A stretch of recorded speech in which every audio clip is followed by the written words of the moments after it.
ആം ആദ്മിയുടെ നാണംകെട്ട കളിക്ക് തിരിച്ചടി. Delhi തൂത്തുവാരി BJP. 47 സീറ്റുമായാണ് BJP. അധികാരത്തിൽ എത്തിയിരിക്കുന്നത്. ആം ആദ്മി പാർട്ടി 23 സീറ്റ് നേടി. കോൺഗ്രസ് ഒരു സീറ്റും നേടിയില്ല. കോൺഗ്രസുമായി യോജിച്ച് നിന്നിരുന്നെങ്കിൽ ഇത്തരമൊരു തകർച്ച ആം ആദ്മിക്ക് വരില്ലായിരുന്നു. അമിതമായ ആത്മവിശ്വാസമാണ് കേജ്രിവാളിനെ തുലച്ചത്.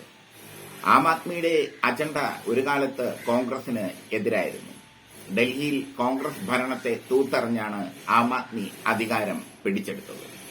പിന്നീട് പഞ്ചാബിലും അധികാരം പിടിച്ചെടുത്തതോടെ ആം ആദ്മിയുടെ ജൈത്രയാത്രയായിരുന്നു ഇന്ത്യ കണ്ടത്. ഗോവയിലും ഗുജറാത്തിലും ഒക്കെ ആം ആദ്മി പാർട്ടി മത്സരിക്കുന്ന സാഹചര്യം ഉണ്ടായി. എന്നാൽ പിന്നീട് ആം ആദ്മി പാർട്ടി തനിക്കുണം കാണിച്ചു തുടങ്ങി. ഇന്ത്യ മുന്നണിയിൽ ചേർന്ന ആം ആദ്മി പാർട്ടി പിന്നീട് അവിടെയും ഇവിടെയും തൊടാതെ നിൽക്കുന്ന സമീപനം സ്വീകരിച്ചു. ഡൽഹി തെരഞ്ഞെടുപ്പിൽ ആം ആദ്മി പാർട്ടി കോൺഗ്രസുമായി യോജിച്ച് മത്സരിച്ചിരുന്നെങ്കിൽ, കോൺഗ്രസുമായി ചേർന്ന് മത്സരിച്ചിരുന്നെങ്കിൽ ഇത്തരമൊരു തകർച്ച വരില്ലായിരുന്നു. ബി.ജെ.പി. അധികാരത്തിൽ എത്തില്ലായിരുന്നു. ഡൽഹിയിലെ മധ്യവർഗ വോട്ടുകളാണ് ആം ആദ്മിയുടെ ശക്തി.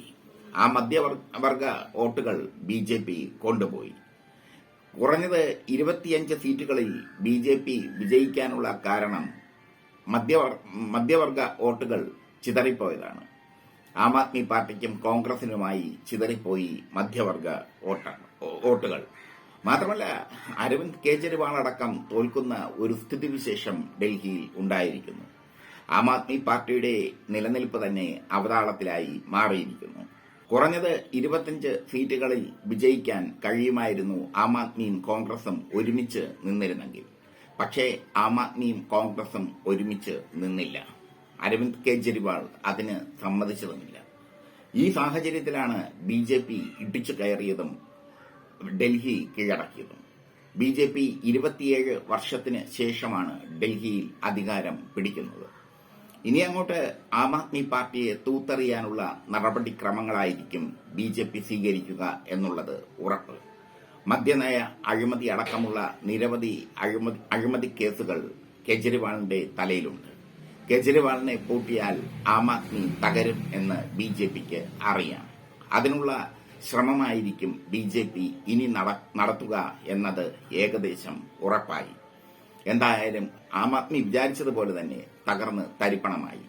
ഞാൻ ഇന്നലത്തെ സ്റ്റോറിയിൽ ഞാൻ പറഞ്ഞിരുന്നു, ആം ആദ്മി വളരെ ഗതികേടിലായി പോകും ഡൽഹിയിലെന്ന്. കൃത്യമായി ഞാൻ പറഞ്ഞത് അവിടുത്തെ എക്സിറ്റ് പോളുകളെ അടിസ്ഥാനമാക്കി മാത്രമല്ല, അവിടെ ഡൽഹിയിലുള്ള പത്രപ്രവർത്തക സുഹൃത്തുക്കളുമായി സംസാരിച്ചതിന് ശേഷമാണ്. അപ്പോൾ പലരും പറഞ്ഞു ആം ആദ്മി അധികാരത്തിൽ വരുമെന്ന്. അധികാരത്തിൽ വരില്ല എന്ന് ഞാൻ ഉറപ്പിച്ചു പറഞ്ഞതിന് കാരണം കോൺഗ്രസിന്റെയും ആം ആദ്മിയുടെയും ഭിന്നിച്ച് നിന്നുള്ള മത്സരമാണ്. കോൺഗ്രസുമായി ചേർന്ന് മത്സരിച്ചിരുന്നെങ്കിൽ അരവിന്ദ് കേജ്രിവാളിന് വീണ്ടും അധികാരത്തിൽ വരാൻ കഴിയുമായിരുന്നു.